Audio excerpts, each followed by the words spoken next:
Scientists are sounding the alarm after another dead gray whale washed ashore in Washington. We do want to warn you, some of these photos may be disturbing.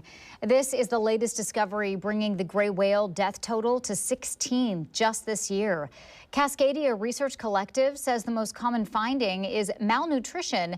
Many of these whales are in poor body condition. At least 4 of the whales also showed internal injuries that match vessel strikes. One had signs of recent entanglement with gear, even though the gear was no longer on the animal. If you ever see a dead or stranded marine animal along the West Coast, you are urged to report it to officials. We have a link explaining how to do that on the Fox 12 News app.